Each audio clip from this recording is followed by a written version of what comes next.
Good afternoon, everyone. I'm Colin Bailey, the director of the Morgan Library Museum.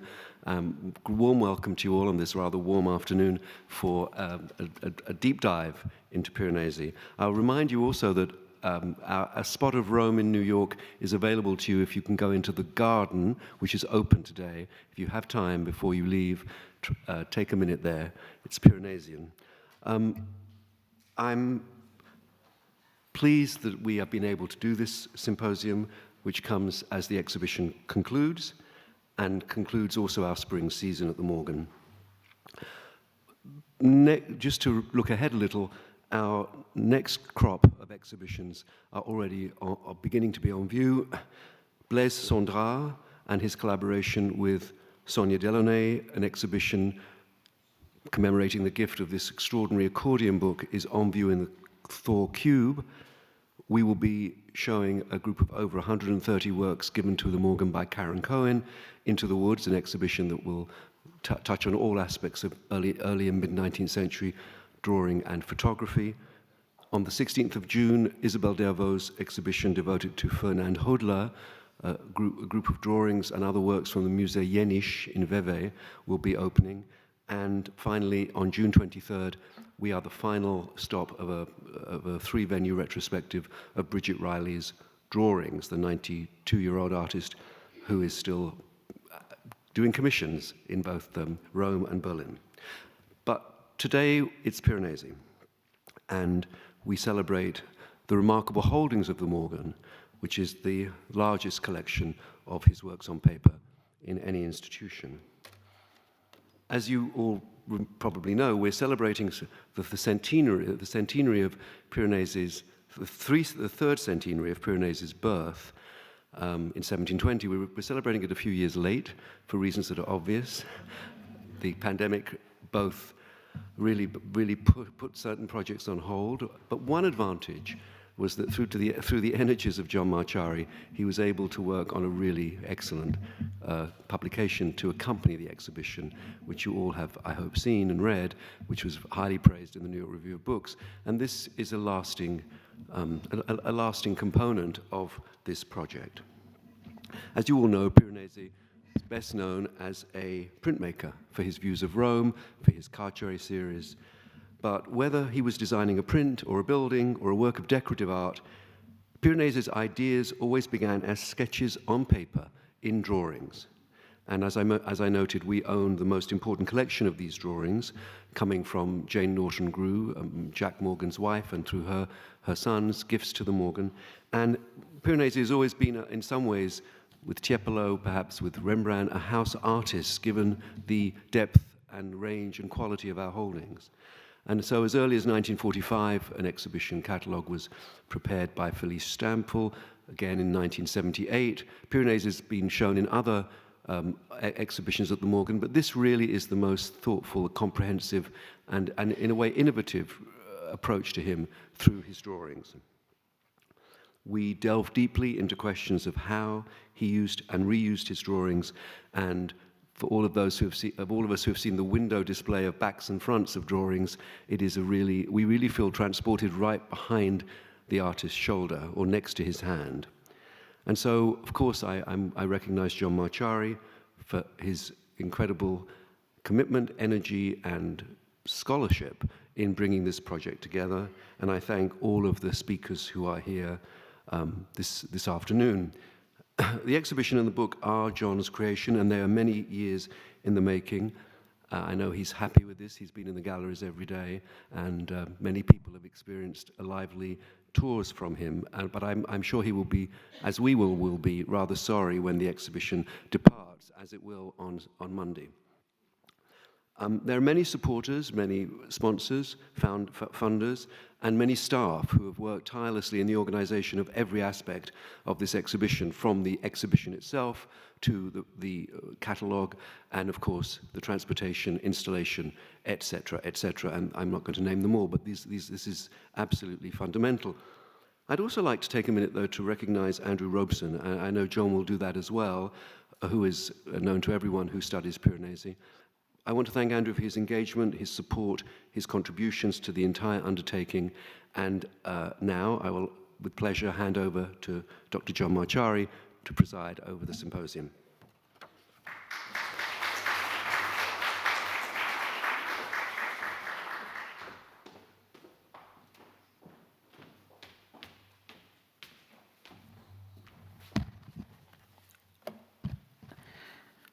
Thank you, Colin, and thank you all for coming on a Friday afternoon in summer, where there are certainly other things that you might be doing. Those who've been, Those who've been through the exhibition with me have heard me explain that this is not necessarily a show of Piranesi's 60 or 70 most beautiful, most spectacular drawings, but rather a look through the breadth of drawings that survive, using especially the Morgan's collection to see how Piranesi used drawings, to see what the drawings tell us about Piranesi as an artist. One of the key themes that has emerged and that continues to fascinate me is the preservation of drawings in his studio. The core group of drawings around which the exhibition is built is the set of 133 sheets given to the Morgan by Junius and Henry Morgan from the collection of their mother, Jane Norton Grew Morgan, wife of Jack Morgan, whose portrait by Sargent hangs just outside the auditorium. As I said to a group of people this morning, imagine how it must have been to Felice Stamfel, my predecessor, the Morgan's first curator of drawings, who, having been on the job just a few months after she was hired by Bell Green, to have one day the Morgan sons arrive with 133 hitherto unknown, unpublished, completely surprising Piranesi drawings. The provenance of this group remains a mystery, however. It was almost certainly acquired by Jane Morgan from the London bookseller Batsford around the turn of the 20th century. But where it had been between the 18th century and the 20th remains a complete mystery. The set includes, however, drawings ranging from among the earliest surviving sheets by the artist, done right around the time of his arrival in Rome in 1740, to some of his latest, not the big views of Pompeii, but other drawings probably made on the same trip. It also includes drawings of virtually every type that Piranesi made: earlier architectural fantasies, Venetian drawings, archaeological material, design and architecture drawings, etc. The only real gaps are the figure drawings and studies for the Vedute, except as fragmentary remains. But these gaps can be explained, but that's the subject of another lecture. It's inconceivable that this set was put together piecemeal. The only reasonable conclusion is that it has remained intact from Piranesi's workshop down to its arrival at the Morgan. We know from inventories, though, and from the practice of other 18th century workshops, that drawings were sorted by type in the studio. Figure drawings in one bundle, drawings of Hadrian's villa in another, architectural studies elsewhere, and so forth. And so the Morgan set was presumably selected by Piranesi's sons after his death, a few of each of the kinds of drawings, and then sold to a visiting foreigner, maybe an English aristocratic grand tourist, maybe a visiting architect.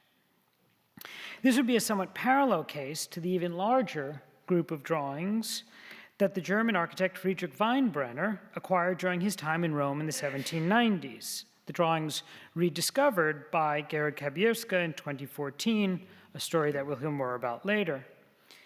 But where Weinbrenner's drawings are mainly studio material, the Morgan group is mainly by Piranesi himself. Presumably, it was an earlier selection of works from the studio, or maybe made for a more distinguished client. In any case, the drawings remained together, presumably in some English country house, until that library was broken up in the late 19th century and sold to Mrs. Morgan. Now, one interesting implication of the provenance is that Piranesi kept all of these drawings, that even at his death, he still had sheets like these early studies after Fischer von Erlach, drawings copied out of a book of architecture, mere student work. And further, he kept these drawings because he treated them as a resource to be consulted and used again and again. I start the publication, for example, with this sheet, which began life as a study for the vestibule of an ancient temple in Piranesi's Prima Parte, his first book, published in 1743. And if you think away some of the messy additions to this drawing, the bits drawn over the top in chalk and darker ink, it would have looked quite a bit like the other drawings for the Prima Parte, like this sheet in Edinburgh or this sheet here at the Morgan on view in the exhibition. But it has those additions, the drawing at left, and they're significant. The sheet, having been started in the 1740s, was back in Piranesi's hands sometime in the early 1760s when he put it on this mount with the double lines and added a signature. I won't go through all the arguments, but it's pretty clear that he made up an album of his key sheets, or a group of his key sheets on these mounts, in the early 1760s. And at that time, he almost certainly reworked the drawing a bit. That's probably, or perhaps when he either darkens the figure here, or maybe even when he adds the lines to convert these arches into an apse, and certainly when he adds this red chalk that comes in at the bottom. And then, a few years later, he seems to have had the sheet back in his hand again, because it seems to be part of the thinking when he was finally given a church commission in 1763 for Santuario del Priorato.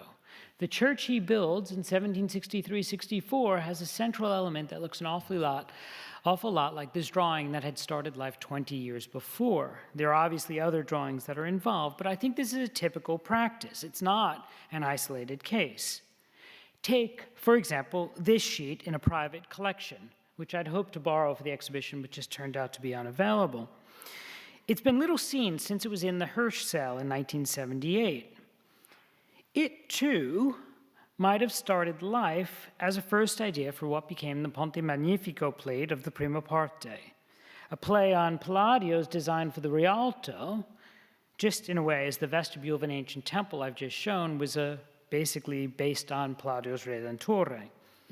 And although this sheet lacks the framing arch, the view of the bridge in the background could have been part of the thinking that led to this plate.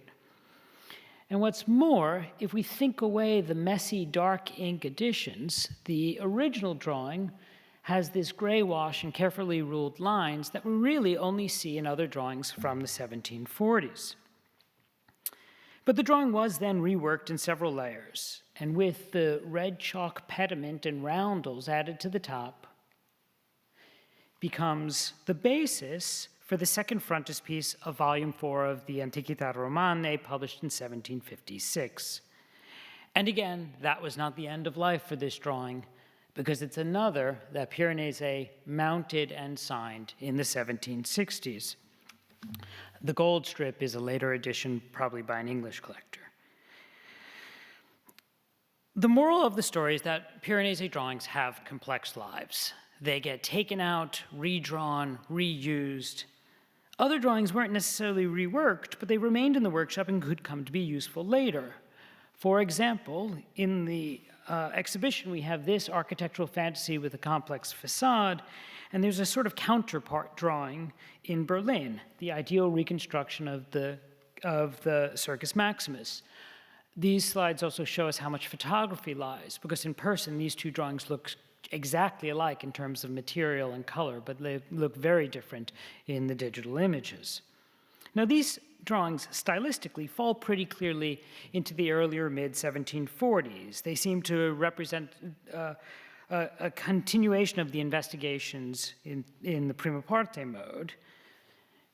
And with their chalk onto drawings and slightly fussy penwork, they're typical of the drawings that Piranesi made before his return to Venice.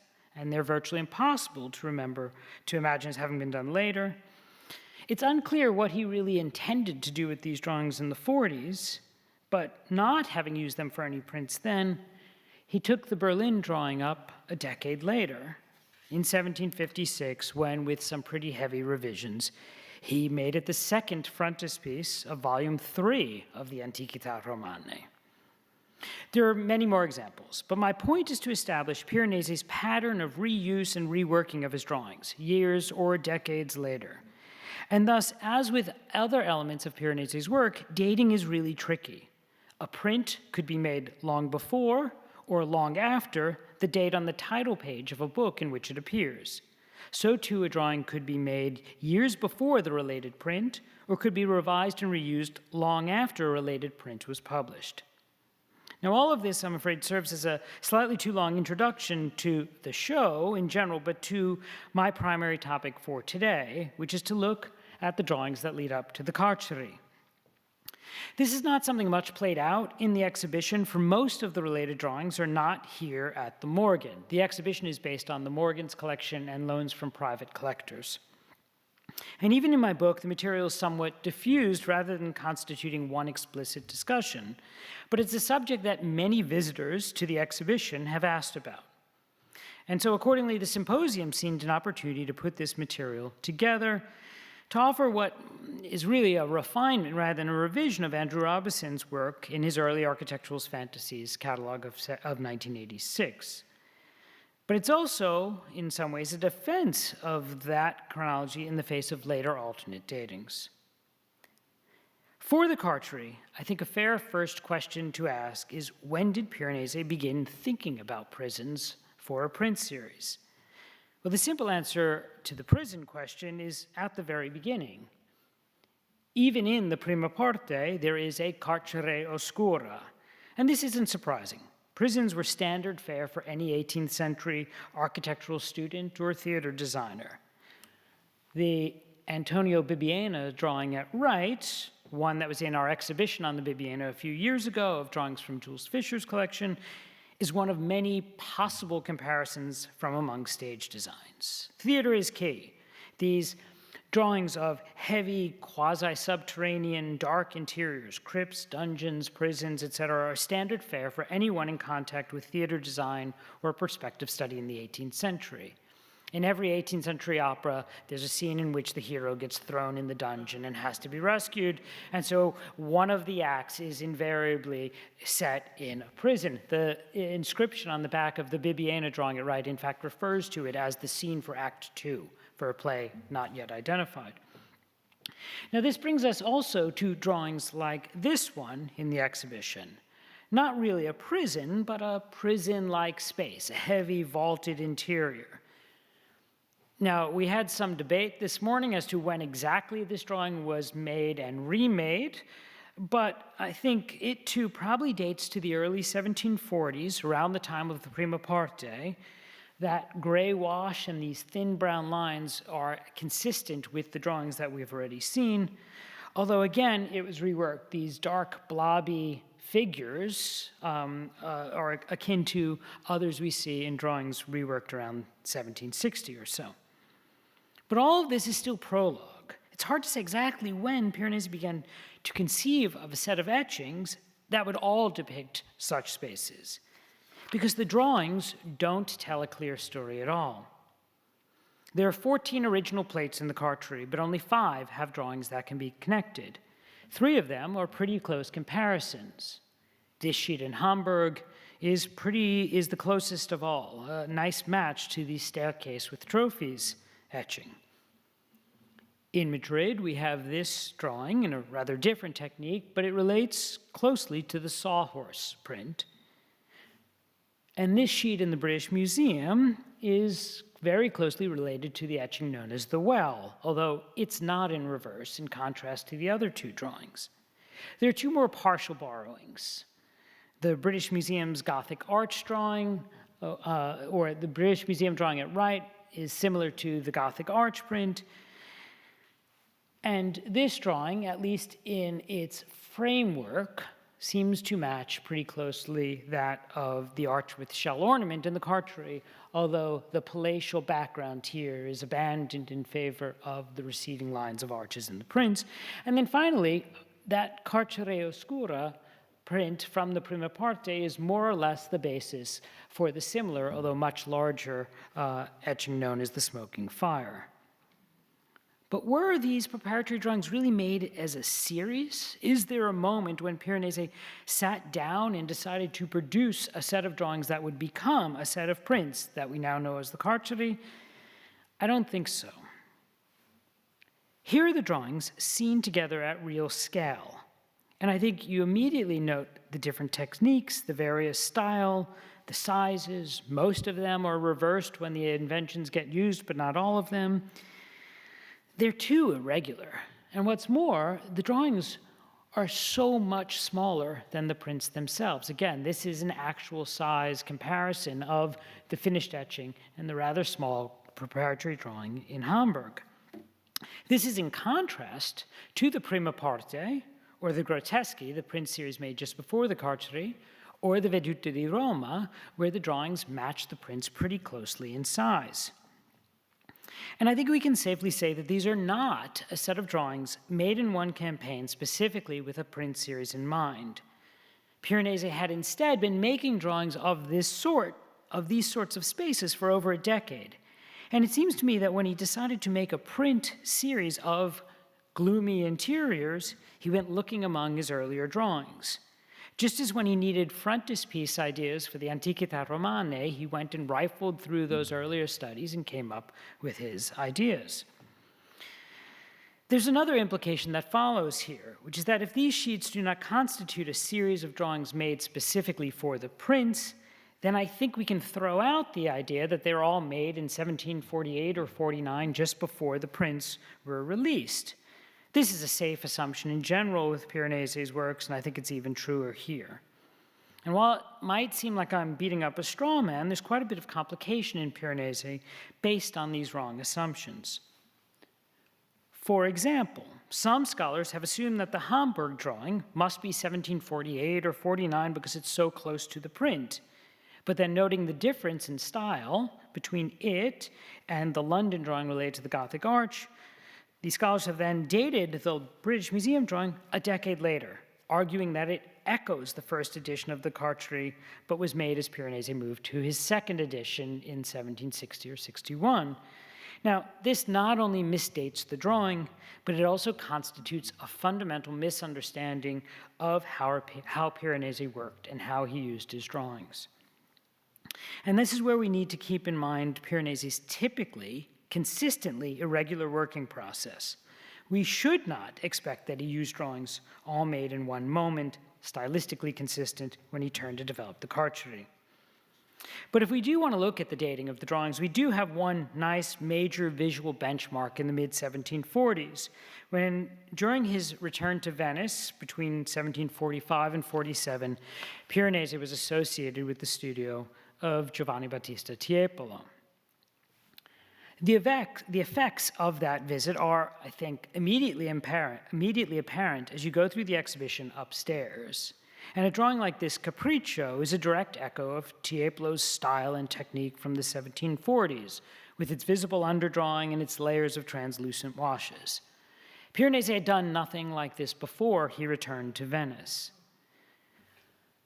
Now, the fussy, nervous line of the Hamburg drawing feels much closer to Piranesi's earlier works than to these post-Tiepolo drawings, even if that mix of brown wash and red chalk reflects his earlier return to Venice. It's a technique we see in Venetian artists of the mid-century. But this must be, for me at least, an earlier drawing, probably dating to 1744, 45, rather than 47 or 48. And in contrast to this nervous drawing in Hamburg, we have other sheets like these in the exhibition, that on the left from the Morgans collection, the one on the right from a private collection. And these reflect that new, broader approach, closer to Tiepolo. These two are architectural fantasies, the one at right reflecting theatrical designs, but that at left in its irrational perspectives and unbuildable architecture, I think also hints at what would become the Carceri.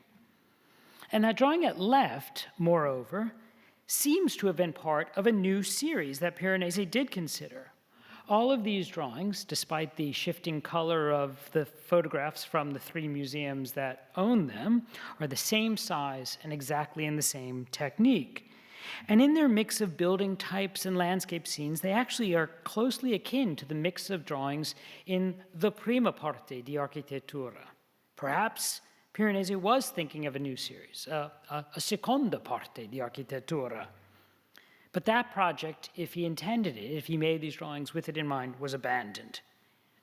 Instead, at some point, Piranesi just got the idea to focus on the prisons.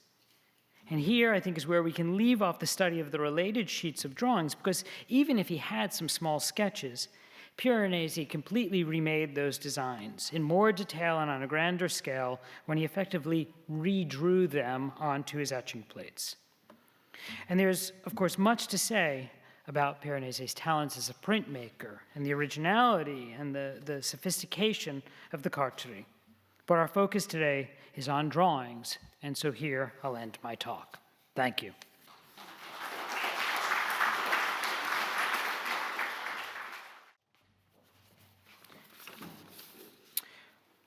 Switching hats from speaker to symposium organizer, I'd like to introduce Andrew Robison, who was long the Andrew W. Mellon Senior Curator of Prints and Drawings at the National Gallery of Art. More to the point here, Andrew is, as Colin said, the Dean of Piranesi Studies. As those of you who have read my catalog know, Andrew was a great colleague and a consistent resource for me as I produced this exhibition. And this morning I glanced at the bibliography of the book, and I find that I cite 14 different studies by Andrew in the bibliography going back as far as 1970, although his magnum opus, a catalogue raisonné of Piranesi's drawings, is still to come. Andrew might have spoken on many different aspects of Piranesi's work, and we talked about various possibilities, but in the end, he chose today to look at Piranesi's drawings of views. So with that, please welcome him to the podium. To start with, as many of you know, I never studied art history, I studied philosophy, so I've got to start by defining the subject, which is, of course, what we do. And I want to talk about a survey of Piranesi's drawings of views, not views of which he made prints, but just drawings of views in general. So what is a view? Well, I think we can all agree that this view of the Piazza della Rotonda is what we would think of when we think of a Piranesi view, one of the series of 135 vedute di Roma. A view, of course, vedute in Italian, view in English, they're more or less not entirely the same, but more or less the same. And it's certainly something seen, and it's something seen by human beings with binocular vision. So it's something seen in perspective, that is in the classical tripart division, ichnographia, orthographia, scenographia. It's scenographic, it's perspective, so seen in depth. And it's an existing scene. It's not a proposal. You know, it's not something for the Lateran to change the apse or something like that. That's not a vedute, that's a proposal. And it's not a fantasy, like the many fantasies which John showed in his talk.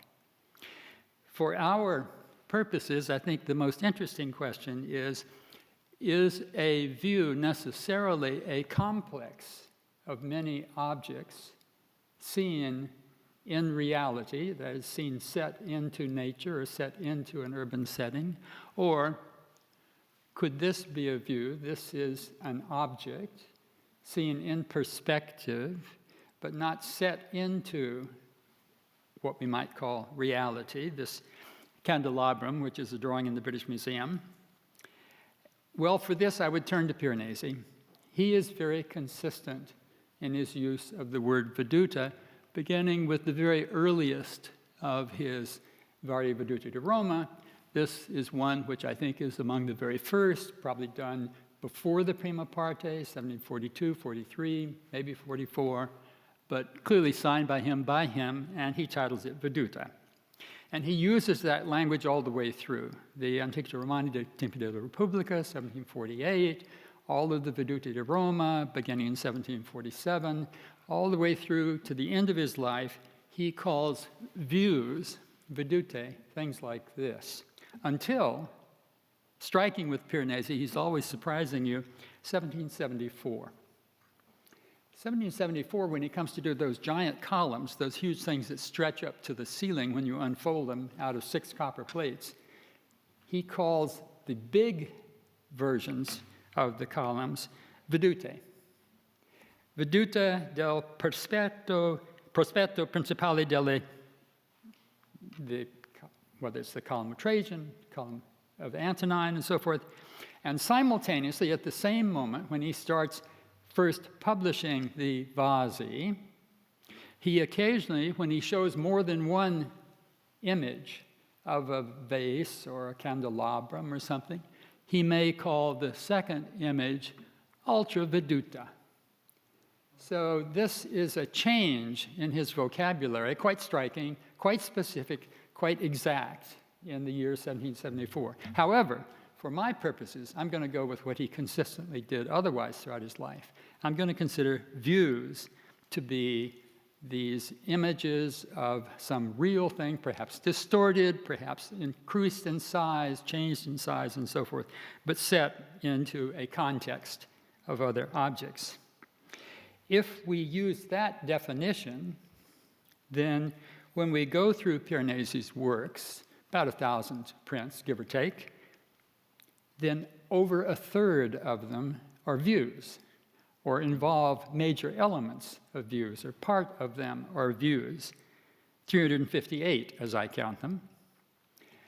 Surprisingly, though, when it comes to his drawings, just under 100 drawings of views exist. And this is a striking thing. There are reasons for it, but just to point out the issue. So what I want to do is to take that 98 or whatever it is, divide them into 5 sections, and then quickly run through the 5 different sections, which also are chronologically arranged in terms of Piranesi's drawings of views, regardless whether they were made into prints or not. We're talking about his drawings. That's the great thing about John's exhibition. Let's focus on the drawings for once. The earliest views that he made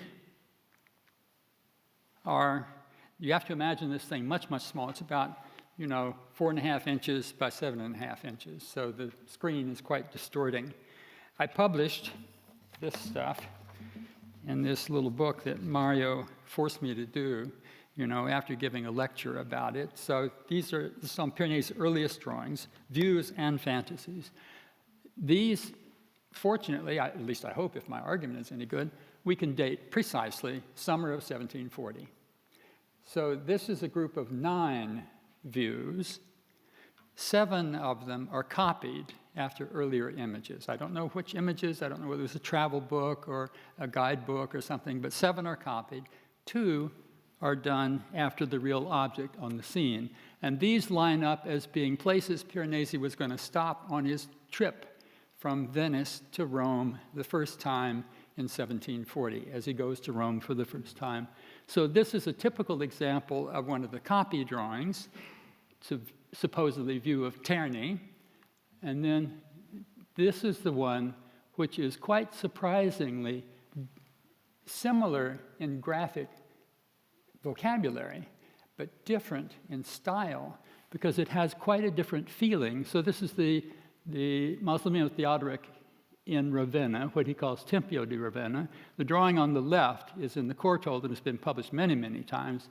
The drawing on the right just recently reappeared from a private collection. But you get the sense when you look at them, not only are they much better in the use of perspective and the use of light to bring out the structures which he's showing, but also it looks like he simply walked around the building. From the drawing on the left, he simply walked to the right and sketched the same image, but from the back on the right, and he didn't complete the drawing of the chapel, which had been attached. He only showed the first 2 bays, but it's the same Temple of Theodoric with the same structure. So these are his first views. They're all middle ground views. Go back to Terni for a minute. The vocabulary is very much outlines filled with parallel hatching, sometimes parallel hatching vertical or horizontal or on an angle. And this style, which is rather crude, very much student-like, I think Piranesi gets from Marco Ricci. In his drawings in the 1720s, when he's showing these fortified buildings, towers, crenellated towers, fortified villages and so forth. It's the same kind of vocabulary. And all I want to say about this, beyond what I've already said, is that I would call this Piranesi's first Venetian style. We have to remember that with Marco Ricci, what Ricci is doing is reaching back to drawings from the first half of the 16th century, drawings by Titian, Domenico Campagnola, Giulio Campagnola, which proliferated. Many, many such drawings were made by anonymous artists as well, and almost every one of them is annotated Tiziano. So there was a sense that this type of drawing was not only initiated by, but characteristic of Titian. So I think Piranesi is more deliberate here than perhaps he's been given credit for.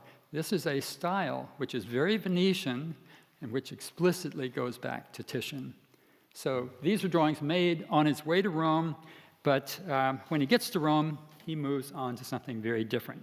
So my second category, there are 9 of those views. My second category, there are 28 views in the sketchbooks in Modena, which Mario published so well in 2008. I mean, they had been known before they were presented, first of all, in 1978 by Cavicchi and Zamboni at the Piranesi Conference in Venice, and then published in '83, but Mario really did the job in 2008 when he did a facsimile and investigated every drawing in the sketchbooks. These all come from the one sketchbook, so-called Sketchbook A. And those, there is an example. Again, you have to imagine this thing much, much smaller, about 5 inches high by 8 inches across. And in this case, the view is drawn across the gutter. So you see that it's on 2 pages, seen together. There are 6 of these, and from the very first publication, it's been recognized that at least 5 of them were for prints in the so-called Varie Vedute di Roma. Now, here we come to something that I like to say to students. Well, you know, Piranesi, it's one of those things where to solve any problem, you have to solve all problems, because they're so intimately related to each other. So what about the Varie Vedute? When were they done? That's a good question. They start probably around 1741-42, the one I showed before, but they continue. He continues to make them throughout the 1740s. They're first published as a group in 1745. We have a title page dated 1745. But all of the ones that Piranesi makes, 48 images, are first published as a complete group in 1747-48. And we can establish that thanks to these drawings in the Modena sketchbooks. As Mario quotes me, I've already dated some of these etchings much later, after Piranesi comes back from his famous trip to Venice, 45-47. But here, in this one, or in the Arco di Galdiano, you can see exactly what John was talking about. This is the sort of quick pen sketch with the fluid wash, you know, using the white of the paper brilliantly to show sunlight or to open up the composition. This is something that Piranesi only does after he has been in Venice from 45 to 47. And so these drawings are clearly made, as Mario already said, after he gets back to Rome, 1747, 1748. What's interesting is that then that means that if the complete series is published in 48, these drawings he uses immediately. We have no drawings for the earlier Varie Vedute, nor for the middle ones. We have only these 5.5 or maybe 6 drawings for the latest examples from the Varie Vedute. But what's interesting about the way they're used is, in this case, you can see a drawing on the right, the corresponding print on the left. They're the same direction, the same size, and almost all of the elements in them is the same. So One of the questions I think, speaking philosophically, we have to start with is, are these copies? Copied drawings after the etched views, or are they preparatory drawings for the etched views? What I would argue is that in each of the cases, I believe, you will see, if you study them carefully, that in the drawing, the perspective of all of the elements is much better than in the print. So focus, for example, on this semicircular esplanade in front of the church. It's very understandable and appropriate and so forth in the drawing, but Piranesi screwed it up when he came to make the etching. He moved it too far to the left. So it makes no sense. It's not in front of the central part of the building anymore. It's shoved over to the side. So I think it is quite right, as people have said before, these are preparatory drawings. So two questions remain about the preparatory drawings. How did he transfer the images? So there's no indication of squaring, there's no indication of offsetting, there's no indication. How did he do that? Well, he's a technical printmaker by now. He had already done this in the prima parte. The Vestibolo d'Antico Tempio is just one example where he took the preparatory drawing, now in the British Museum, and copied it on a copper plate so that the image comes out in reverse. But here, he's done it so that the image comes out in the correct orientation. So he uses a mirror, or as any of you who have ever done real printmaking know, after you do printmaking for a certain period of time, you can think in reverse. The mind works that way. The human mind is quite adaptable. And you can think in reverse, so you simply copy it in reverse. Look at the drawings by Leonardo for the Madonna and Child with the cat. He flips back and forth. Look at the drawings by Raphael. You know, an artist can develop a mentality which enables him to flip back and forth in terms of composition. So this is no problem. He uses a mirror, or he just does it quite naturally. More interesting is the question, what about the many differences, which are sometimes very subtle, but sometimes a little striking. So this is the Acqua Felice. Here's the drawing on the right, the print on the left. Now, in the drawing on the right, besides other minor things like the way the bollards are shaped in the street and all that, you will notice that just to the right of the proper fountain, there is a blank wall. But in the print, there is a subsidiary fountain there. So was that just Piranesi filling in a blank space? No, I don't think so. I think he had to go back and look again at the site. And I think that's proven even more clearly by the Lateran, because it's one thing to add on this or that, or to slightly change this or that, because he remembers, what it looks like and so forth. But look carefully at the drawing. Something always struck me. The balustrade on the top stops here, but that's not real. The balustrade on the top goes to the back of the front section with two more sculptures. Now, that's not something the guy just I remember now.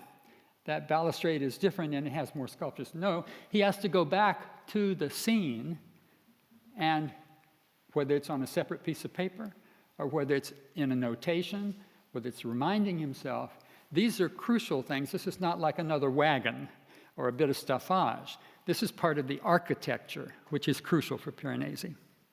So that's boring. You've made a preparatory drawing.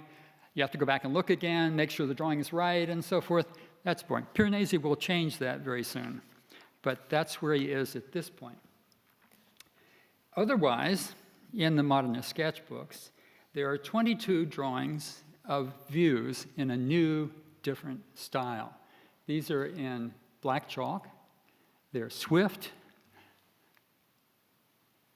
And it may be that one of them, this drawing of the Archiginasio, was somehow behind this print in the Varie Vedute, but it's a long distance behind, and as Mario said in his publication, at most we could call this preliminary.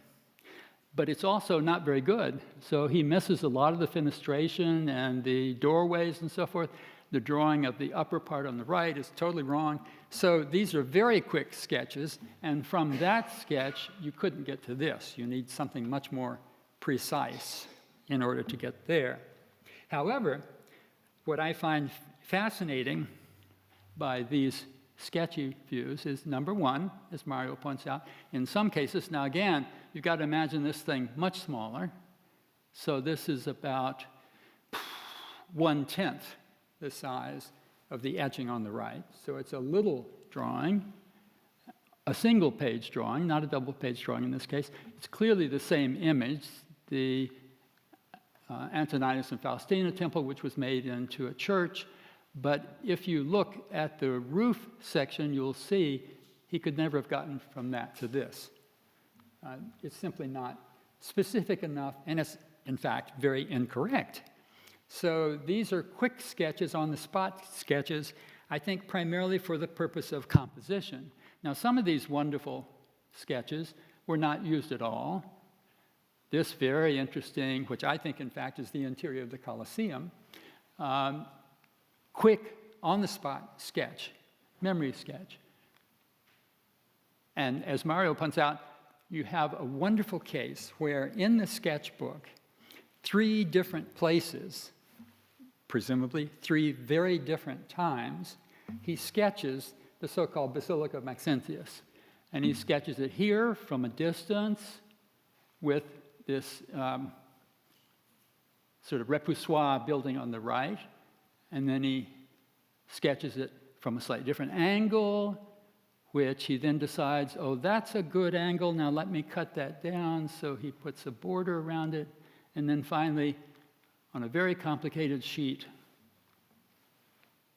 he sketches it in this composition, which is, in fact, what he finally uses 2 years later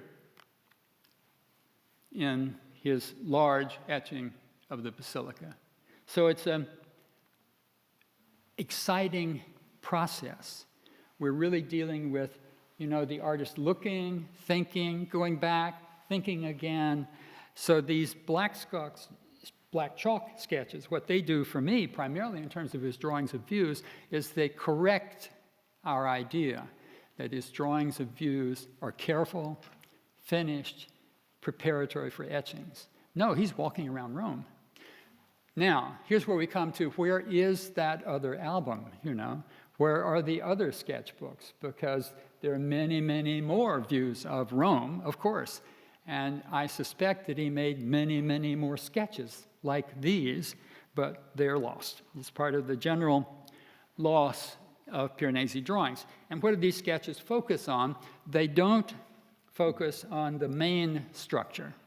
So the basilica itself is really not that interesting. I mean, it's just set into a landscape. They focus mainly on composition and on lighting. So he's very interested in how we're going to do the light on this, and he is careful to show the light in this way and the shadow underneath the arches, and then the pattern of clouds coming up to form an X composition, which he will then reuse 2 years later when he comes to actually make the large view. So, as I say, no drawings known for the earlier or the middle Varie Vedute, only for the latest ones. And I think that what's intriguing for me is that what this means is that from 1740, when we have the 9 earliest drawings, until 1747-48, when we have this sketchbook A, we got 7 years. Where are the drawings? There are a lot of drawings of architecture. They're all architectural fantasies. There are no views. Does that mean we've lost the views? Does it mean he changed his mind, he changed his orientation, he changed his interest? I don't know. But both before the Modena sketchbook, the 7 years before, and after, for another 7 years, we have no drawings of views. We have a lot of drawings of architecture, but all architectural fantasies. Intriguing, isn't it? So we think of him mainly as a vedutisti. Are the drawings lost? Did he change his mind? Did he decide to go in a different direction and so forth? In any case, it's one very intriguing result of the discovery and publication of the modernist sketchbooks. Now, there were, my third category, there are 5 individual sketches after, beginning in 55, from 55 to 65, those 10 years, there are 5 sketches, and we'll start with one in the exhibition, which is Jean Thaw's drawing of the rear of Santa Maria Maggiore with the obelisk. And then here is the final print. Again, you've got to way, way reduce this drawing. It's the same size as the modernist sketchbook drawings, sort of 5 by 7.5, that sort of thing. And if you look carefully at the drawing, it's very much in the same vocabulary. Look at these very rectilinear kind of sketch marks. They're very much like the view of the Arca Gymnasio in the modernist sketchbook. Then, of course, in this case, it's pen and ink filled in with this beautiful wash, which is post-Venetian, as it were. But again, just as with the San Ivo, the drawing is really not correct. That is, none of the correct fenestration or openings are shown, which are crucial for an architect, and this lower story actually comes over to the edge, as you can see, of the upper story. So this is just a beginning. It's a kind of situation of the object into a context, a real sketch, on the spot sketch, which Piranesi then revises, perhaps with another complete drawing. We don't know, but certainly it's not a preparatory drawing. It's a drawing which is related. Does this continue? A little bit. I think this style, now in pen and ink and chalk, is the same as in, again, you got to reduce this way down. This is about 4 inches by 7.5 inches. The drawing in Edinburgh of the Piazza San Pietro, which Piranesi, I think, is the same technique as the Thaw drawing in the exhibition, and it has the same kind of mistakes. And then he does finally use the drawing in 1761 in the first printing of the Catalogo delle Opere as a vignette on the side. Interestingly, in this period, 55, is this drawing, now in the National Gallery, from the Whitner collection, and you should look only at the central part. This is a drawing on 3 pieces of paper, a central one, and then 2 added on later. And in the central one, I think you can see the same kind of technique as the Edinburgh drawing and the drawing from the Thaw collection. What I find intriguing here is whereas the Thaw drawing and the Edinburgh drawing have some mistakes in the portrayal of the architecture, which seem to be due to speed or, lack of interest, whereas here there are differences from the real forecourt of the Pantheon, which I think are intentional. So you've got the correct doorway, you've got the correct Corinthian pilasters, you've got the correct row of columns, you've got the correct, running cornice above, you've got the correct niches shown on the side, but what does he do? He shows the correct barrel vaulted ceiling over the entrance door, but then he extends it outward. So he doesn't show the galleries, which in reality exists above the cornices. He extends the coffered ceiling forward. What is he doing? Is he thinking about revising the Pantheon? My God, surely not. Is he thinking that maybe someone will ask him? Perhaps one of the popes will ask him to do something about the Pantheon. Maybe, maybe not. Or is he just thinking, this would be better? And I think, this goes back to what John is saying. With Piranesi, you always have to be aware that he's not just copying antiquity. As he says in the introduction to the Diverse Maniere, an artist who would be of a creative mind should use the past to create something new. So he's distinguishing himself from the French archaeologists who want to measure and copy this column, that's, cornice, this, going around, getting ladders, going up in the forum in order to measure everything exactly. And so Piranesi is not interested in that. He wants to do it right, but then he wants to use it, make something new out of it. And of course you could say, well, that's really sacrilege here, changing the forecourt of the Pantheon. I don't see it that that's his. And then he comes back, 1761 or 62, he adds on these other two sheets where he puts in, he extends the niches, but he adds on a few more changes, just subtle changes which might make it a little bit better. So I think that there's another drawing in Copenhagen which shows the same kind of revisions of the forecourt. I think it dates from the same moment, 1755, revised about 1761. And then after 1761, of what survives, always it's a question of what survives, no more of these sketch drawings. What? The guy's going to live for another 17, 18 years. No more sketch drawings? Well, there is one, which is in the British Museum, 3 sketches of the interior of the Pantheon. And that's it. And this dates, we can date this very carefully because of the verso. This is about 1765. So these is an interesting group in terms of views. What are Piranesi's drawings of views? Are these 5 sketch drawings, which I think take off from the black chalk drawings in the modern sketchbook. And so now we come to my 4th category, which is the super duper one, of course, the drawings of views directly related to etchings, particularly the large double folio etchings, like the Vedute di Roma or the big views in his archaeological publications. So from the mid-1750s to the mid-1770s, everything changes with Piranesi's drawings of views.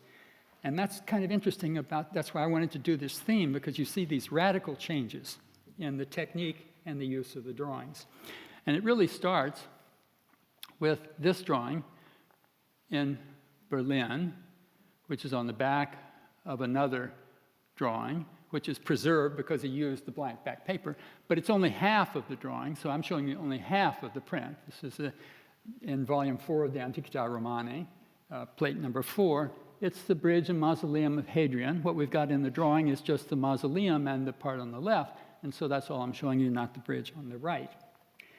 What's intriguing about this is 1755, 1756. The book is published in 56, April, and so there's hardly any time to be making preparatory drawings, so we've got to say probably 55. This is certainly one of the grandest and latest etchings to be included in the book. But what's really different here is now we're talking about a double folio size. So compared to the Varie Vedute, for example, these views are 10 times bigger, 10 times bigger. That's a big difference. And so it's a big difference in the etching, and it's a big difference in the preparation for the etching. And when you expand a little drawing like this, or a little print like this, up to this, then you've got to be worried about accuracy. You've got to be worried about how does this match? So you can't stand a kind of, maybe a mistake in the upper balustrade or something like that. You've got to really get it right, certainly for the major architectural elements. So comparing this drawing to this print, what we find is that the drawing's in the same direction. It's the same size. The sameness in the images, the location, the proportion, the relationship of all the principal architectural features are the same. Even these 2 little modern huts up here on the edge, Piranesi repeats them in the etching. There's no need to do that. That's not part of ancient architecture. But, it just shows you the kind of detail with which he is repeating the drawing. What's remarkable to me is when you do point-to-point measurements, okay? Let's don't just look at the exterior, the vertical and the horizontal. Let's go from here to here. Let's go from here to here. They are within 1 or 2%. 1 or 2%. So it's not just that it's the same architecture. Of course, he adds on, more boats, more figures. He changes the stuff down here. But think of that, 1 to 2%. Now, when you print a print, you wet the paper to run it through the press on top of the copper plate. You all know this. So when the paper dries, it shrinks, usually about 2%. So it makes perfect sense then that the drawing on the copper plate, drawing compared to the copper plate, not necessarily to the final image, but compared to the copper plate, is going to be exactly the same. Same measurements and so forth. All right, so here we go. We're 55. Let's go to 63. Here we have the great drawing of the Temple of Sibyl at Tivoli, which is in Bibliothèque Nationale. Here we have the print, which is made more or less immediately after it. Same thing. Same size, same direction, same point-to-point measurements. All the major architectural features are the same, you know. There are revisions, of course, you know, he'll change the trees or the figures, he puts in the staffage, all that sort of stuff. But what's crucial, even things where you're not quite sure, modest things, the steps here. You know, that's his annotation for himself to remember. Oh yeah, there's steps there. And jumping to the end of his life, 1776, the Canopus drawing now in Washington, same thing again. Same size, same direction, same point-to-point measurements, very different, of course, in the lighting. But, you know, how did he do this? Well, I have argued before that what's intriguing about his view drawings is all the way through the 40s, the drawings we have, which are made into prints of views, which are more or less exact, preparatory drawings, pen and ink. Beginning with the 1755 drawing, which is just the earliest one surviving that we have for a large view. That's an accident. But beginning with that, every preparatory drawing which is made into a large print, a large view, is in chalk. What? Chalk? Yes. Red chalk, a few in black chalk, but all in chalk. And why? As I've argued before, it's because Piranesi discovered, I don't know whether this is contained in some ancient manual that I haven't found yet, but he discovered that if you want to be careful in a large scale, where you've got to get the windows, the walls, everything in the right place, then if you make your drawing in chalk, you can take that drawing, turn it upside down on a grounded copper plate. You get a copper plate, you put on the ground, and then you turn the drawing upside down onto the top of the copper plate, run it through a press, you get an offset, a counterproof of the chalk drawing onto the top of the ground of the copper plate, and then you can use that as a guide for needling through the ground to open up the parts to bite the etching of the copper plate. Brilliant. I mean, the reason is clear, accuracy. The technique is very interesting. It's the same technique that Goya used to make his etchings. I don't know any earlier examples which are clear of this technique, but it's clear to me that Piranesi used this technique. Okay, so now some clever critic is going to say, well, if this is true, wouldn't it be the case, of course, he might have transferred the drawing using what the Japanese call a baron, or a spoon. He might have done that. Or he might have run it through a press, a light press. If he ran it through a press, wouldn't there be plate marks, you say? I hear Mario now saying, well, where are the plate marks? Well, my friends, there are 4 of these drawings which have plate marks. My favorite is the Temple of the Sibyl. So let me show you some very careful not micro, but just very careful with my cell phone last time I was in Paris. You see that? That's the top right of the drawing for the Temple of the Sibyl. And we go down further through the fold. It was folded up. Here you come. Comes all the way down the bottom. Goes across the bottom, but let me show you the left side. Here it comes up. There's the bottom of the left side. And you can see the indentation coming up, and then finally farther up. Now just go back one. You will notice, of course, and it's very intriguing, that it's a double plate mark. There are 2 indentations. Why? Well, because he folded the drawing paper around the copper plate to keep it stable while it went through the press. So it gets an indentation from the bottom of the copper plate, and it gets an indentation from the top of the copper plate. So I take this as confirmation, and I'm going to move along. So in addition to these 16 drawings and fragments of drawings which survive, which are directly used in large views, there are 10 more in various collections which were not used, but all in chalk. Almost all of them have ruins. One of them, the interior of the Pantheon, which is on the back of the drawing in the British Museum of the side of the Capitol. And I think these are also made to be made into etchings. They just weren't used. He didn't get around to it, but it's intriguing that when you look at those, they're all in the same kind of style. They're all in chalk. They're all of this size, which is appropriate for the Vedute di Roma. And I think that's clearly what they were done. What's interesting about these drawings also is their style, compared to what we've seen in the Modena or in the early first 9 drawings. These large drawings have a very consistent style from 56 to 76, those 20 years. The emphasis is on the outlines of the architecture, that's fair enough, with the sometimes rather blockish, almost geometric elements of the architecture, which becomes increasingly schematic as we go through to the 1770s.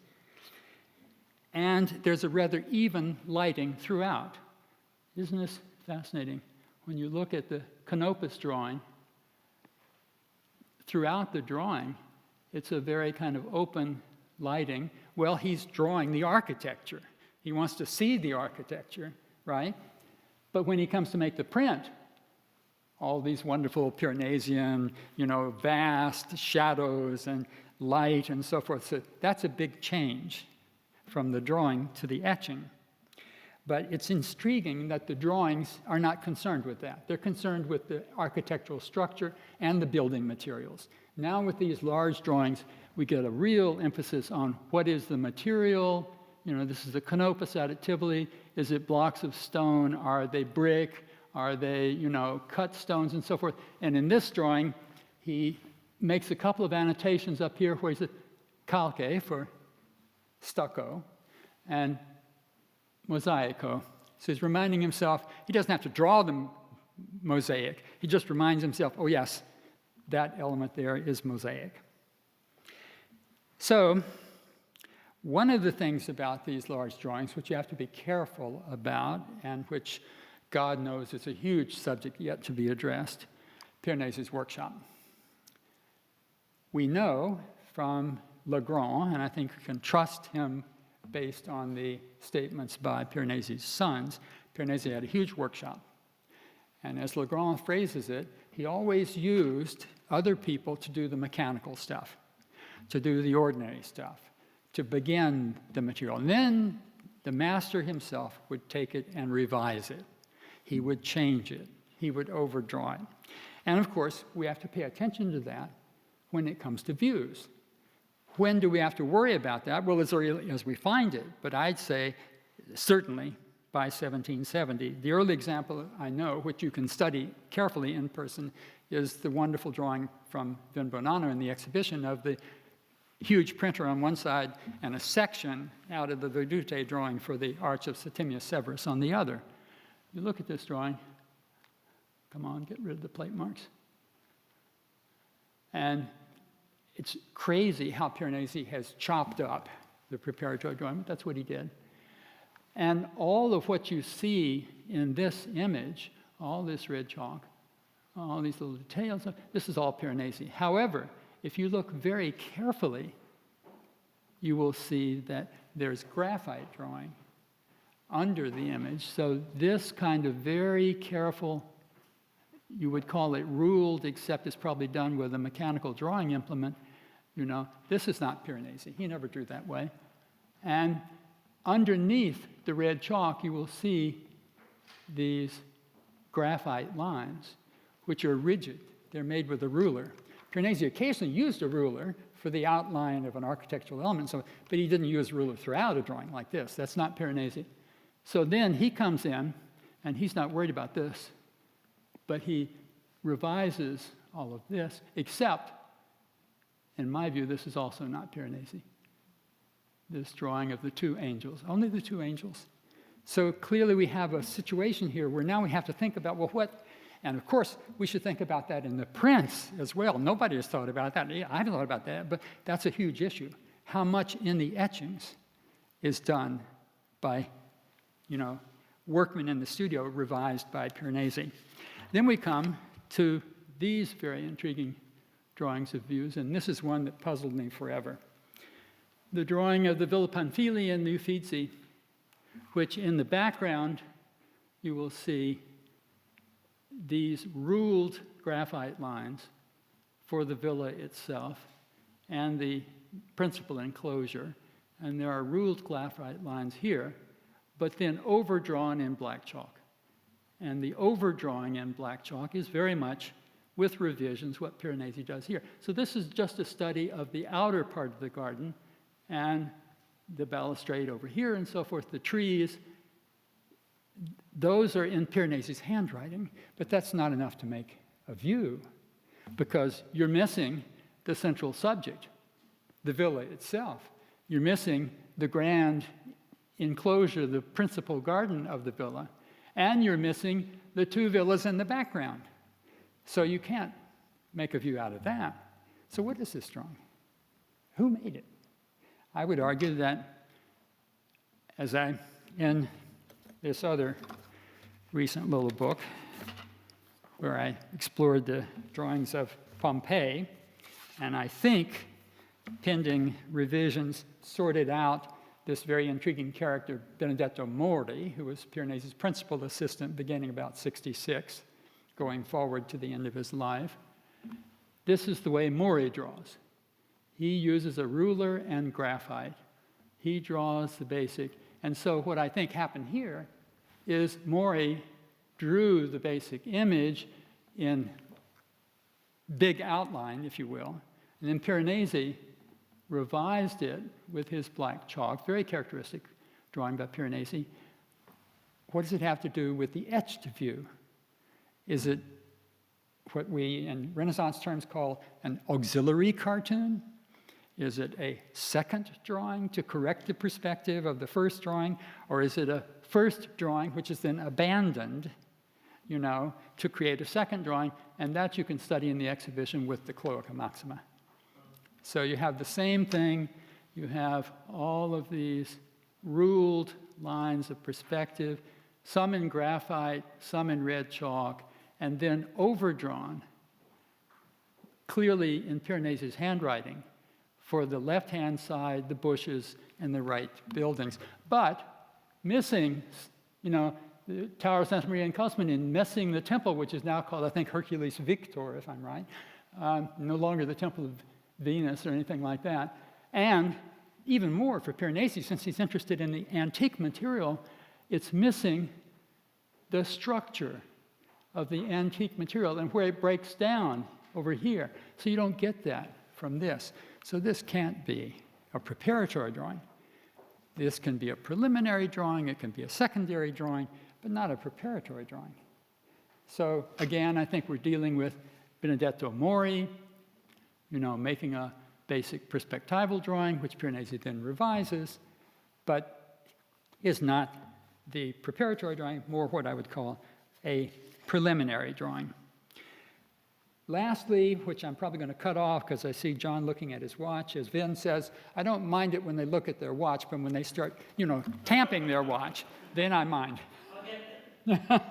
So I've done this thing on Piranesi's drawings of Pompeii and basically said what I had to say about his final drawings of views, which are views in the south, when he goes south, 1776, 1778, and draws Pozzuoli, one drawing in the exhibition, which in my feeling is entirely from the hand of Piranesi, 19 drawings of Pompeii, of which 11, I think, are entirely by Piranesi, 6 by Mori, revised by Piranesi, of which there is 1 in the exhibition, and 1 by Mori, revised by Piranesi, and then screwed up by Francesco. And that's also in the exhibition. So you can see these 3 different ways of approaching these few drawings. And Pestum I'm not going to say anything about because I'm one of those who believes that Pestum, the drawings, are basically crap. Basically crap. There's not a single drawing. There's 17 drawings, 15 in the Saône, 1 in Amsterdam, and 1 in Paris. There's not a single one which is drawn entirely by Piranesi. There are a few of them which have little touches by Piranesi. There's a drawing, and then Piranesi touches things up, much as the way he does the view of the Temple of Isis and the Morgan drawing, which is in the exhibition. You look carefully at the columns or the capitals, you'll find Piranesi comes in and he makes it less regular. He punches out a section of the capital. He makes the columns more irregular. So he's adding variety to what is basically a stolid, measured, ruled drawing by Mori. So you'll find a few of those. I think there, in fact, are about, what did I last count? 6. No, there are about 5 Pestum drawings where Piranesi makes a few revisions, but then they get overlaid with this heavy gray wash and so forth. And then the other Pestum drawings, there's nothing by Giambattista. There are 3 of them, which I think are by Francesco, because they're very good drawings, they're closer to the prints and so forth, but nothing by Giambattista. So I think they're a red herring. I mean, I'm sorry for so many of my predecessors who thought the Pestum drawings were just the cat's meow, and these were the great things, you know. I don't think so. The etchings are better than the drawings, and I think the drawings basically get reworked after the etchings to make them saleable. So you'll find, if you look very carefully, particularly drawings in the Saône, there are some cases, you get your head and your eyes used to it, you can see that some of the elements in the drawings are copied from the etchings. Some of the capitals, some of the figures, they're on top of the architectural drawing, and they match the figures in the etchings. It's very much like the situation with Guardi. When Francesco Guardi died, he left a lot of rather abstract drawings. So if we imagine the Pestum drawings looking like the Pompeii drawings, then after his death, and after Francesco finishes the prints and they get published, then he starts revising the drawings to make them look like preparatory drawings so they can be sold as a group, the same way that Giacomo Guardi did to his father drawings. Thank you all very much.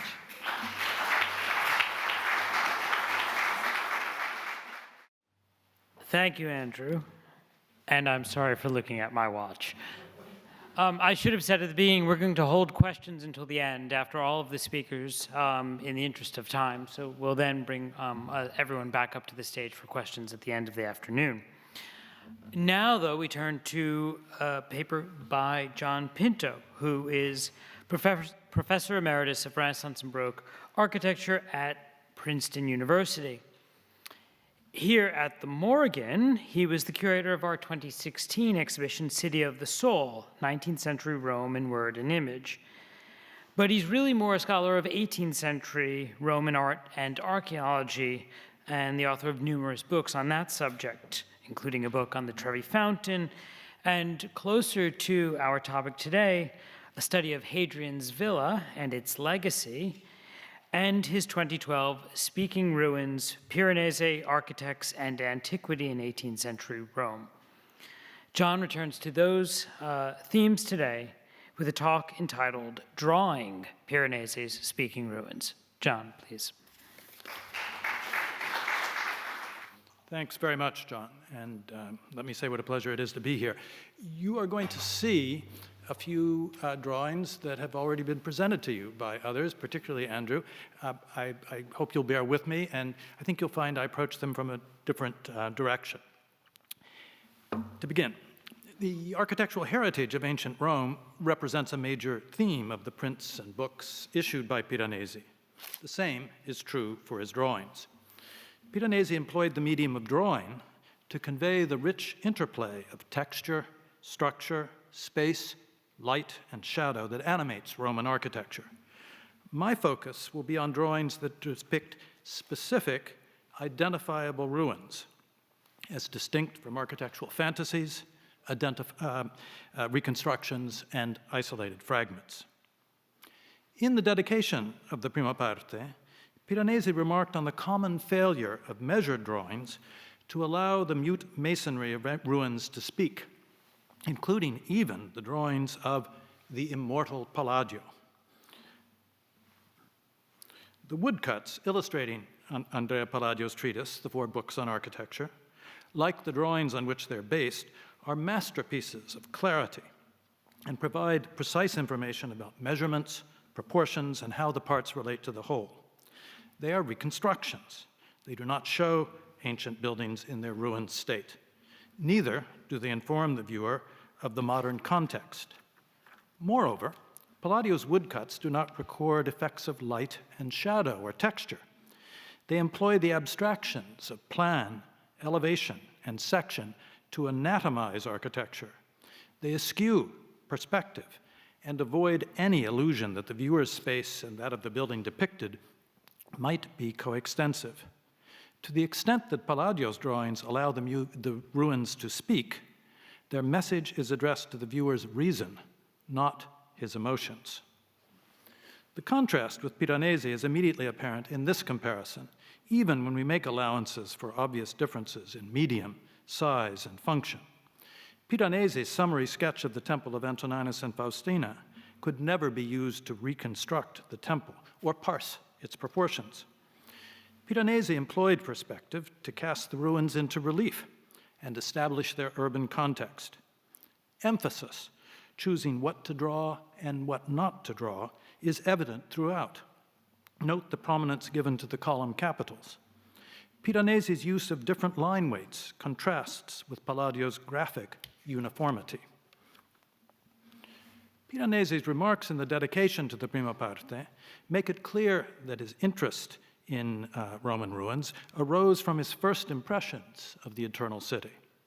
To judge from the surviving drawings, Piranesi's early encounters with the ruins exerted a powerful stimulus on his imagination, prompting him to produce both architectural fantasies and ideal reconstructions of ancient Roman monuments, like the Capitol and the Circus Maximus. Relatively few drawings recording specific examples of Roman architecture in their ruined state survive from the 1740s. Those that do are mostly studies for several of the early print series, as we've seen, such as these 2 drawings from Piranesi's Modena sketchbooks. The Arch of Gallienus was drawn preparatory to one of the prints comprising the Varie Vedute, and the on-site study of the Basilica of Maxentius belongs to a series of 4 sketches relating to one of the Vedute di Roma, issued 1749 to 50.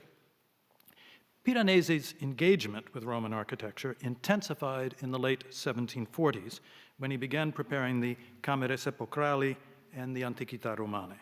The latter, as he states in the preface, was the fruit of many years' study in the field. The Antiquità Romane is copiously illustrated. Its 4 volumes include 214 plates. Many of these are plans, sections, and analytical illustrations of structural details for which no corresponding drawings survive.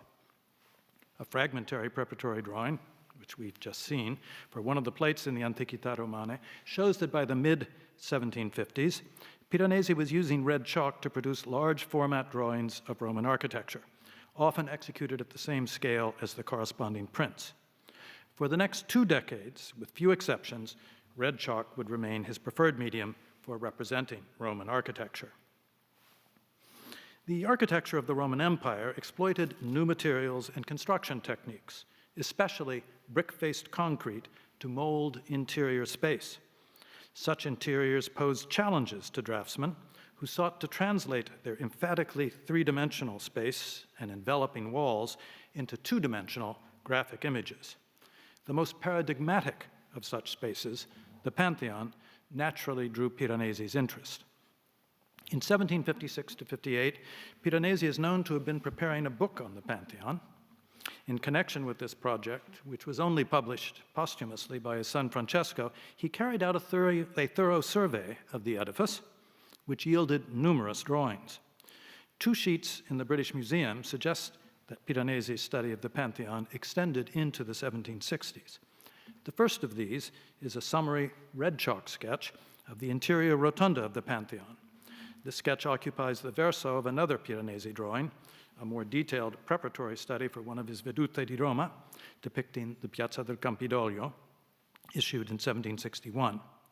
Unlike the recto, which closely resembles the finished Vedute, the sketch in the verso doesn't correspond to either of Piranesi's 2 printed views of the Pantheon interior, both of which are horizontal compositions representing the rotunda along its transverse axis.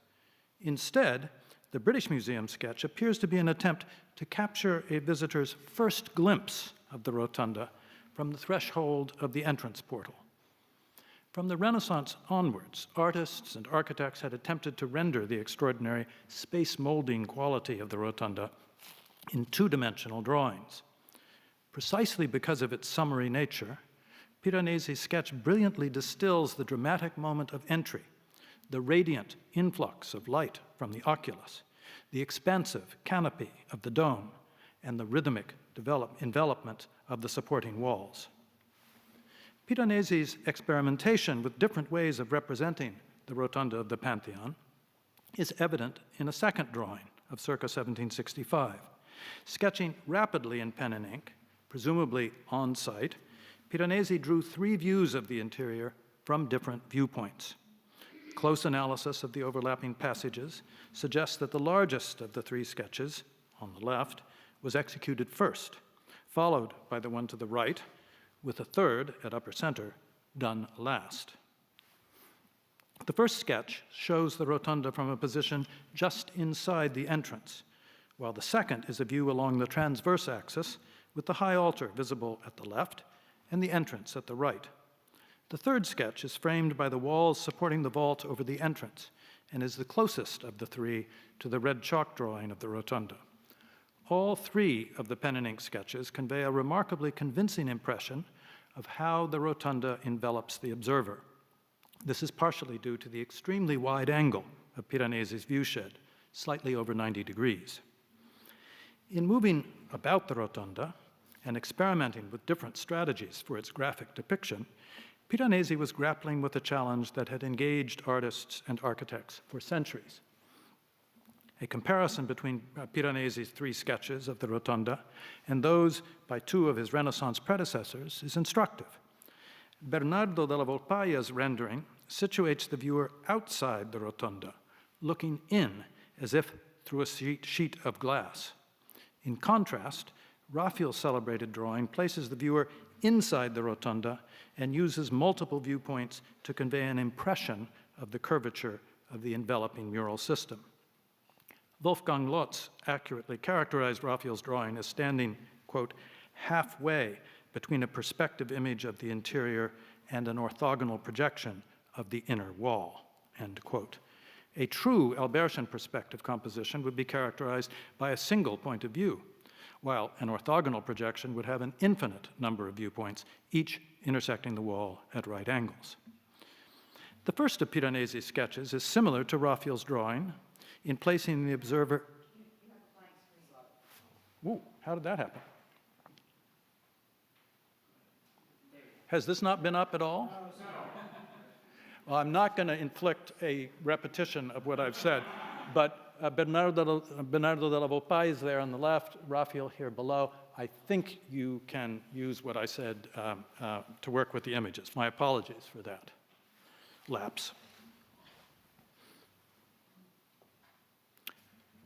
To pick up, the first of the sketches by Piranesi is similar to Raphael's drawing in placing the observer within the rotunda and in capturing the impression of its centralized space.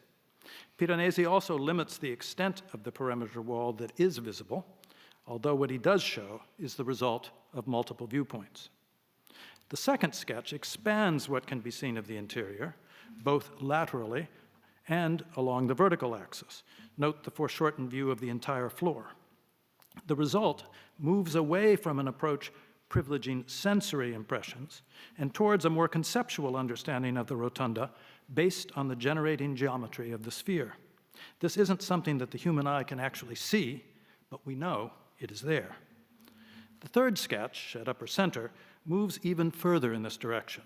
In it, the observer is truly situated outside the rotunda, looking in, his view theatrically framed by the splayed walls of the entrance. Piranesi's virtuoso draftsmanship, which seamlessly integrates multiple viewpoints, allows us to see and experience the rotunda in a way that combines the sensory and the conceptual. In the second of the two sketches, Piranesi experimented with a more horizontal format, but as he drew, he consciously linked it to his earlier view. At the center of the sheet, the curving lines of the attic and the pavement levels of the two sketches meet. Of course, due to their different viewpoints, the two sketches do not show two identical halves of the rotunda, but their juxtaposition in this way suggests the completion of the spherical geometry of the interior. Their relationship also calls to mind the three-dimensional effect produced by hinged cork models, designed to show both exterior and interior, such as this one of 1782 by Antonio Chicchi. Piranesi was very familiar with such models. Chicchi's contemporary and competitor, Augusto Rosa, was Piranesi's neighbor on Via Gregoriana and accompanied him to Pestum in 1777. To be clear, I'm not suggesting that Piranesi's sketches were drawn after a model. In my opinion, they were executed on site. Rather, in much the way three-dimensional models convey the relationship between interior space and the masonry that molds it, Piranesi employed two-dimensional graphic means to achieve the same end. The Pantheon represents one characteristically Roman treatment of interior space: open, clearly defined, and bathed in light entering from the oculus of its great dome. Piranesi also responded to a different category of Roman architecture: dark and tenebrous subterranean structures in which space is fragmented and boundaries uncertain. The conic quality of such spaces, as well as the sense of enclosure and confinement they foster, invite comparisons to Piranesi's Carceri. A red and black chalk drawing of the early 1760s, formerly in the collection of Philip Hofer, brilliantly captures these qualities. It depicts an underground cistern, a superb example of Roman engineering, largely hidden from view.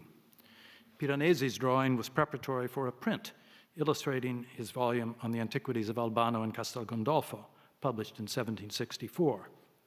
Piranesi's dramatic composition, based on the scena per angolo, and coupled with his low viewpoint, captures the flow of space through successive files of piers and arches sustaining the vaulting.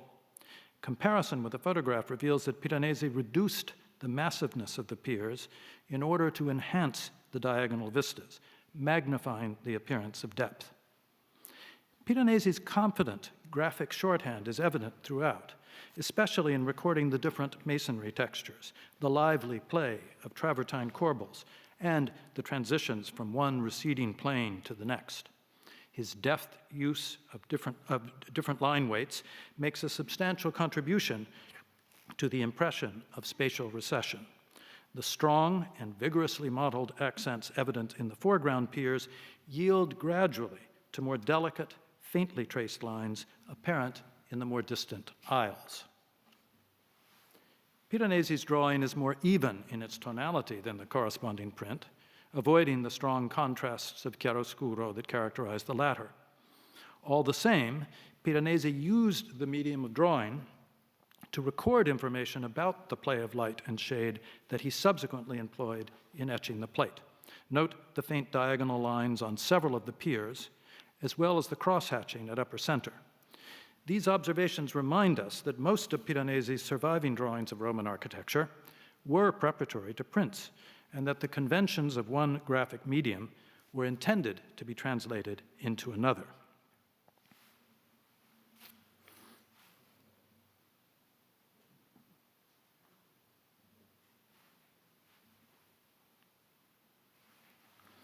Hadrian's Villa, near Tivoli, was an important site of exchange where artists and architects often sketched together. Piranesi's biographer, Jacques-Guillaume Legrand, represents one such visit made in the 1750s in the company of Claude-Joseph Vernet and Charles-Louis Clérisseau. A drawing by Vernet depicts one such group sketching in the large baths. Many artists inscribed graffiti as mementos of their visits. Here you see one of several left by Piranesi and another by Hubert Robert. 8 red chalk drawings of Hadrian's Villa by Piranesi survive. Such a coherent group is noteworthy, but an inventory of the contents of Piranesi's house made in 1800, which mentions 250 drawings of Hadrian's Villa by Giovanni Battista and his son Francesco, reminds us to be wary of generalizing on the basis of such a small sample. The inventory specifies that among these drawings were plans and elevations. These were probably related to the great plan of the villa Piranesi was preparing at the time of his death, which his son Francesco issued posthumously in 1781. 4 of the surviving drawings correspond to vedute issued between 1770 and 1776.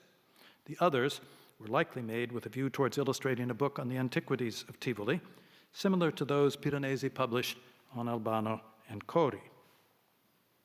Like other drawings comprising the group depicting Hadrian's Villa from the 1760s and 70s, Piranesi's view of the axial extension of the so-called Serapeum employs red chalk over black chalk outlines. The color and matte tonality of red chalk lends itself to the representation of brick-faced concrete, which characterizes most of the villa's ruins. The metal pins that served to affix the original marble cladding of these walls left pits in the masonry surface, which Piranesi rendered with V-shaped strokes of red chalk. He also noted changes of surface texture, as Andrew pointed out, such as passages of reticulate masonry, pumice stone in the terminal niche, and traces of mosaic in the niche at the far right. Comparison with the photograph reveals the extent to which the dimensions of the axial extension had been manipulated. Piranesi more than doubled its actual width of about 13 feet. He also responded to the dramatic use of light falling from openings in the vault. In the drawing, the outlines of the shaded area are delineated in black chalk. In the printed vedute of circa 1776, the contrast of light and shade is substantially increased. Another of Piranesi's drawings of Hadrian's Villa depicts the octagonal hall of the small baths. This central plan interior presents formidable challenges to a draftsman. Unlike the perfect circle of the Pantheon interior, with its clear distinction between the dome and its supporting structure, the octagonal hall is far more dynamic, its mural structure expanding and contracting about the center and extending seamlessly up into the vault. Piranesi succeeded in rendering the undulating masonry envelope that molds this centralized space in a way that other draftsmen failed to realize. Comparison with a drawing by Robert Adam of the same space casts Piranesi's accomplishment into relief. In his effort to capture the richly varied spatial complexities of this hall, Adam widened his angle of vision and flattened out the sinuous walls. Unlike Adam, Piranesi succeeded in expressing the organic nature of the structure, whose walls appear to pulse with movement, while its vaults arch upward like the boughs of mighty trees meeting in an airy crown of foliage. Among the 4 autograph sheets in the Uffizi depicting Hadrian's Villa is this handsome red chalk drawing, with additions in black chalk. Piranesi's bold strokes and subtle shading capture the space molded by the masonry concavity, conveying both the essential structure of the building and its picturesque appearance. With great precision, he recorded the delicate painted ornament that adorns the dome and niches below, while he uses much more vigorous strokes to strengthen the outline of the fallen mass of masonry in the right foreground. Towards the end of his life, in the mid-1770s, Piranesi traveled south to Pompeii and other sites situated around the Bay of Naples. The numerous surviving drawings from this period make use of different media. He appears to have set aside red chalk in favor of thick reed pens and heavy, dark ink. Piranesi was no doubt attracted to Pompeii by the results of recent excavations, which, since 1763, had begun to expose portions of that well-preserved ancient city. A plan of the excavations, issued by his son Francesco, clearly shows the two principal areas that had been cleared by 1780. The first is a stretch of the Via Consolare, including tombs and an extensive suburban villa outside the Herculaneum Gate, which you see at upper left. The second comprises a theater, palestra, and several temples, including a sanctuary dedicated to Isis at the lower right. Many of the Piranesi drawings depicting Pompeii, as Andrew was just outlining, show interventions by his son Francesco and assistant Benedetto Mori. In what follows, I will focus on 3 autograph drawings of the Via Consolare excavations that complement related drawings in the exhibition. The first of these is a drawing of the Villa of Diomedes. Piranesi placed the viewer within a horseshoe-shaped room opening off of the southern arm of the atrium. The composition was first laid out in black chalk, including the vanishing point visible in the window to the right of center. The resulting perspective accentuates the curvature of the wall, the pavement mirroring the sky, seen through the open roof. Bold, confident strokes of a broad-nibbed pen define the enveloping architecture and the chiaroscuro effects, with light entering from the right. Piranesi employed a thinner pen to suggest the surviving remains of pictorial decoration on the walls. The center of the space is occupied by a figure in modern dress who looks out into the atrium. Just east of the Villa of Diomedes lies a necropolis outside the Herculaneum Gate, which was one of the earliest portions of Pompeii to be excavated. Another of Piranesi's drawings depicts the tomb of the Istachidi family, the base of which projects above its perimeter wall on the right. On the left, 4 theatrical masks look out from atop another wall, while at center, a man with a tricorn hat gestures to a companion framed by a portal, from which stairs lead up to the inner courtyard of the monument. In the middle ground, other figures examine shafts leading to subterranean burial vaults revealed in the course of excavation.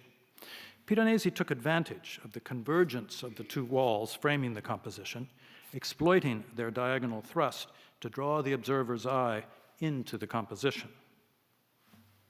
Passing through the gate, the road from Herculaneum took on a decidedly urban character. This change is visible in one of several drawings Piranesi made at various points along the Via Consolare, looking in both directions. In the British Museum sheet, the view is towards the Herculaneum Gate, with the street lined by the entrance to shops, taverns, and houses. A seated figure at the left calls attention to a shop sign with a priapic image. The preservation of this feature in situ represents an early instance of a new policy fostered by Camillo Paderni, directed towards the creation of an archaeological park. Piranesi's rendering of the polygonal black basalt paving stones of the street is noteworthy. In the foreground, he used broad, curving arcs executed with a thick reed pen loaded with dark brown ink, while in the middle distance, he employs a pen with a thinner nib. The passages of dark ink define irregular ovals of white that visually coalesce to convey the reflective qualities of smooth basalt in bright sunlight. The figure and dog in the foreground cast shadows that serve to accentuate the irregularity of the paving stones. Comparison with one of his red chalk drawings of the early 1760s, depicting a similar pavement, illustrates the dramatic shift in media and personal style evident in Piranesi's late drawings. Another site on the Bay of Naples, the port city of Pozzuoli, yielded one of Piranesi's most spectacular drawings of ancient Roman architecture. In Piranesi's day, the extensive remains of an ancient market complex close to the waterfront was misidentified as a temple dedicated to the Egyptian god Serapis. 3 monolithic columns, which have stood upright since they were erected in the 2nd century AD, dominate the site.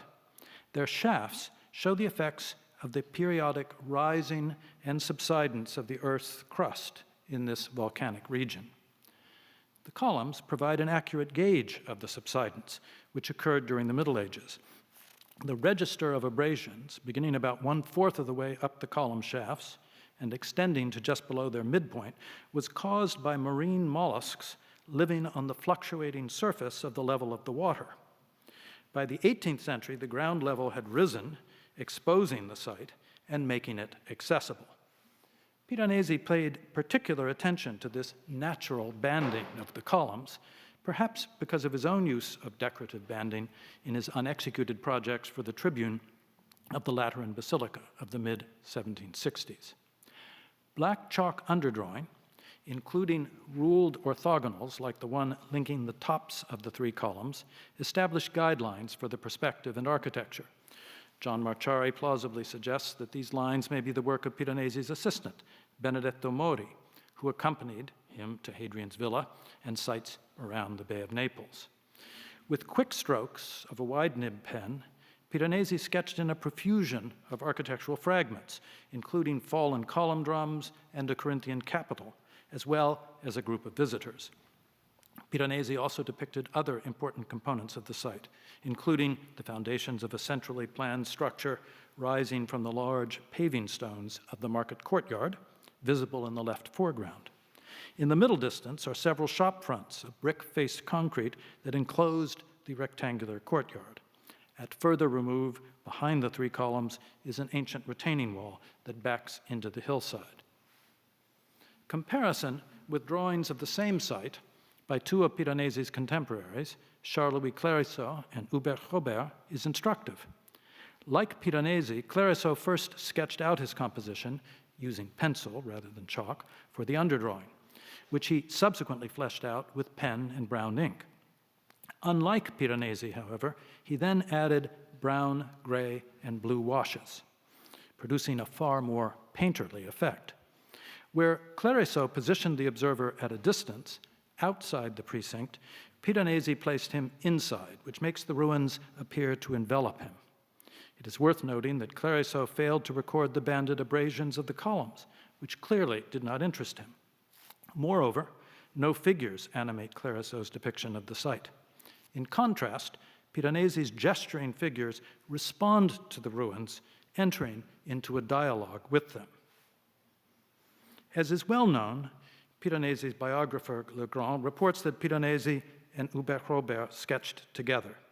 For both artists, drawings made on site were only the starting point of a process that extended into the studio, where, with the aid of memory, they effected the transition between, or I should say rather the translation, from one medium, drawing, to another, etching and painting.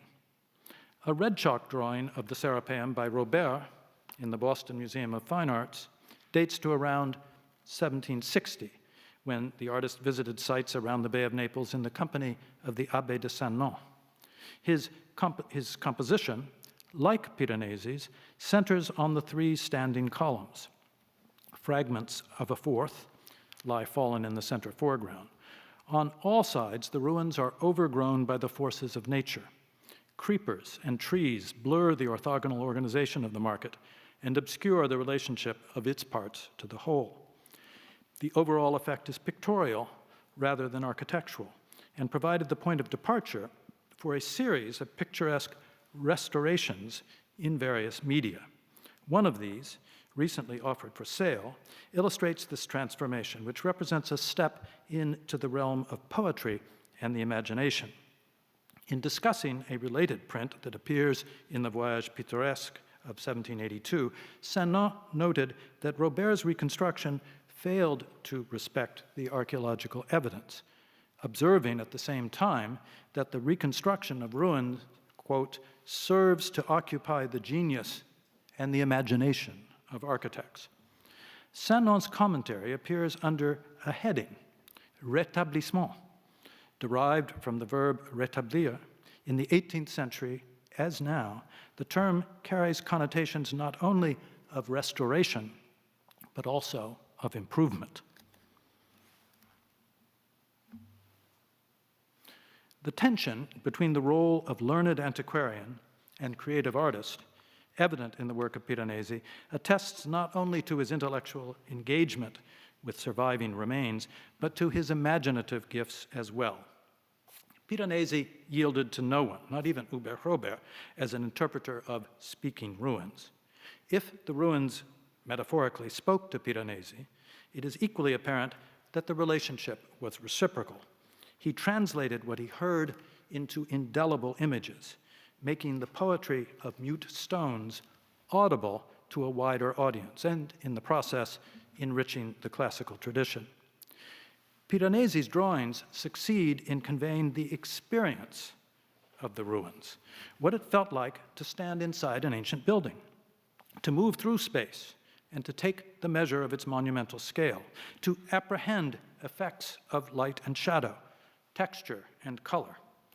Many sketches display an immediacy, revealing Piranesi's ability to translate the essence of ruined architecture into summary but resonant impressions.